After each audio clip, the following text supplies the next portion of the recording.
period we haven't had a good run, and we know we want to get better results. So the only way out of runs, we've all been in them, we'll all be in them again, is to work hard. And the lads worked hard this week. So it's the first time for a long time we had a good week's training, as in time to work. So we worked hard and they reproduced on the pitch. Timo Werner's got his first goal since early November. He must be pleased for him. Is it a bit of a relief, I suppose? I'm just pleased for him because, strikers want to score goals, and he's had plenty of near misses in those times. He's been getting in positions to score goals that hasn't been going in for him. So I was pleased to play him today, getting confidence of scoring a goal. I thought he could do. It wasn't easy. There wasn't space behind them because they defended so deep. So, but he gets his goal and must move onwards. I think it's important. I just keep saying it to all the media that we understand Timo and Kai, that they're young lads coming into this league, and tough patches are normal coming into the Premier League. Some of the greatest players that have graced it have found that in the beginning. That was a nice little step for both of them. Last one, Ian, please. Well, just talk a bit more about Kai, who was also on the score sheet. Where is he now in terms of getting to that level that you want to see from him? Well, I think the level is, I can't call that, because I think there are numerous levels that Kai can go up because of the potential of him as a player, because again he's young, and even in his short period at Chelsea here, it's been unfortunate that he had COVID and suffered a bit in coming back from that. Today I saw him, and again in the week I've seen him training and seen him looking fitter, stronger, and there are levels to go up for Kai. And again, we have to remain patient because he's come here and has a huge amount of talent, but we'll have to get accustomed to the league. We'll have to get accustomed to the speed of the league and the pace of the league. He's spoken quite openly about that as well, and we as the club must support him for that, because we're bought him for now and for the future, and see that. So today, again, not overstating it, it was a small step in the big picture, but a step made in a good way by both of them. Hi Frank, can you hear me okay? Hi Jerry, gotcha.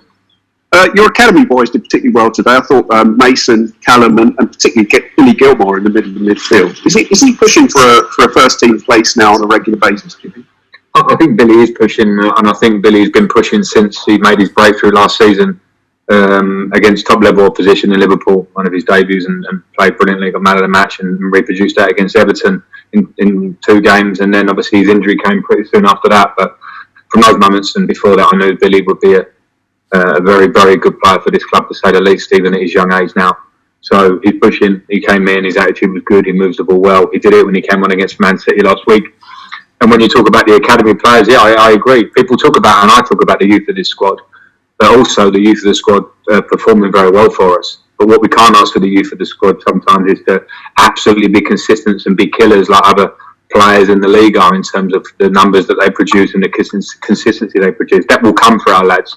But at the moment, I think their own contributions are good. And I agree with you, Callum and Mason as well. Nick Jewell. Hi Frank. Obviously, some people wonder about you perhaps maybe playing a natural number 10 in your system. But do we see today, especially with Callum's goal, how it can work, most fluidly, and what you kind of want from the 2-8s? You've got one winger coming short, one going beyond the centre forward, and is that the kind of blueprint of what you want and what the system can do when it's at its most dangerous? Yeah, I believe it is, and I've heard and seen some people talk about the system of 2-8s as if they talk about it like as a rigid system, and the 8s have to do running straight lines up and down the pitch, starting from deep and ending up higher. It doesn't end that way, but it have to be that way, particularly if you have players with attributes and different qualities, like Kai Havertz, like Mason Mount, like Mateo Kovacic, players, and N'Golo Kante, players will play in different ways. But if you play players that are happy to arrive into the position between the lines of what might be seen as a number 10, it can be even more dangerous than starting in that position and staying there the whole game. So for me, a fluid midfield means that players can arrive into that area. And those are things, like I spoke a lot earlier in the season about, let's give time to the players to work and to know each other. Those are the things that do need a bit of time, but we have some players with talent who can really grow into those positions, I believe. Hi Frank. A goal for Callum today, and it seems like now he's really making an impact whenever he comes on or when he starts as well. I just wonder how far away he is from actually getting a run in the team now. Obviously, you've got a lot of competition in the places that he plays. But he's really performing well. Callum's playing well. Callum is improving and has improved and is improving, and there's much more to come from Callum. But I think his application in training, his desire to look at his game, and to the goals like today are a fantastic example from a running and breaking the line and ending up in a central area like a striker made it, because that's what the modern day winger does. In terms of how long until he makes that case, he's making it now. I think in our team where we have, when fit, we have sort of three maybe natural wingers and maybe one or two others that can play in that position. There's always going to be times when I have to make selections that mean Callum might be in or not in, or someone else in or not in. But the way he's playing now, absolutely this minute, means that he's assisting, he's scoring goals, he's a threat every time he plays. And that makes me really happy, because that is definitely an uplift from Callum. And as I say, there are more gears that he can go through. Again, another young player with lots to come. I don't expect too much, but when he's playing like he's playing, it's good to expect more from him, because he's showing a lot. Adam Newson. Hello, can you hear me? Hi, yeah, I can, Adam. Hi, Frank. What's the situation with Fikayo Tomori? Because I think many people expected him to start today, but he was only on the bench. What's his sort of situation, his future this month? Well, the situation with Fikayo is kind of open at the moment. There's a possibility he could be going on loan to get games somewhere else. That would have to be the right solution for him and the club.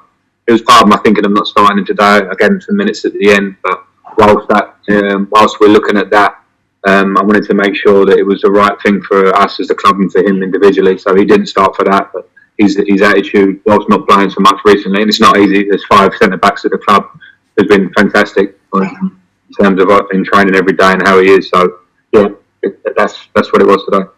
Last two, Matt Law and then Andy Dillon to finish. Hiya, Frank. I just wondered if the team selection today was a reflection of the difficult moment they'd been going through recently, or whether you were always going to sort of pick a very strong team in the FA Cup. And also, is that exactly what you wanted from Ziyech, Werner and Havertz, just to get some sort of positivity and momentum into their game? Yeah, I think there's a mixture, Matt, in terms of how I took on the game. It's the first time we've been able to play, maybe this season, I don't know, you can check back the schedule, but like where we had a run, a full week in between games from City to today, and then we have another 5 days until we play Fulham. So the lads have worked hard in training. I made a point of the intensity has to ramp up to get us out of these 2 games that we've not been as good as we were in. So I saw this game, and this is not disrespecting the FA Cup for Morecombe, but as another session, another not training session, because again we have to win this game, but the lads, opportunity for the lads to work. So for some players, an opportunity to come into the team and get minutes. If they hadn't had minutes, for other players, it was an opportunity to get a goal, get confidence. Hakim Ziyech back from injury last week, get more minutes under his belt. So that's probably a reflection of how I picked the team, just for the individuals, whilst obviously trying to make sure we won the game. Andy Dillon to finish. Hello, can you hear me, Frank? Hi, Andy, gotcha. Hiya. I loved your line earlier where you said about your players, they're not killers at the moment. So I was just wondering, how do they become killers? And also, on a light-hearted note, I was reading this morning that you got another baby on the way. And I was wondering whether Chelsea's giving you enough sleepless nights while you've gone for some more, mate. Yeah, hopefully you can write it up to say that I said killers in the best possible term. Maybe I should find a better word than that. In terms of, I think you understand what I mean. I think what we have at the club, particularly forward areas, I mean, I can take Ollie Giroud out of it for obvious reasons, but we have a lot of young players who I think we have a lot of potential, maybe new to the league or have come through at a pretty young age. And for me, when you look around the Premier League, and you can do nothing but the players at the top of the scoring charts year in, year out, I think you'll often find players that are 28, 29 or 27 are very established, have had to work their way to the top of the Premier League, and they produce, and we expect them to produce, and we're surprised when they don't produce, and then they produce again quickly.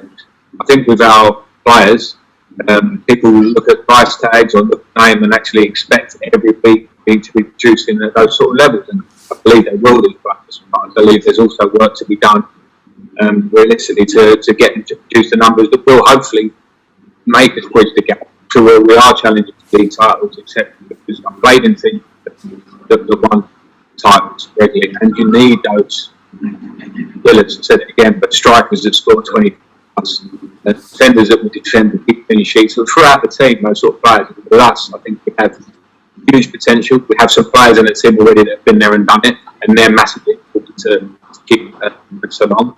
But that's where we're at. So if you definitely I didn't believe they could become. I know they can. I know they need work to do. So due so much for all of them. And in terms of having a baby, and I don't know how to answer that one. I am. You're obviously not devoting all your time to Chelsea, are you? It was tough. There was a lot of time on our hands.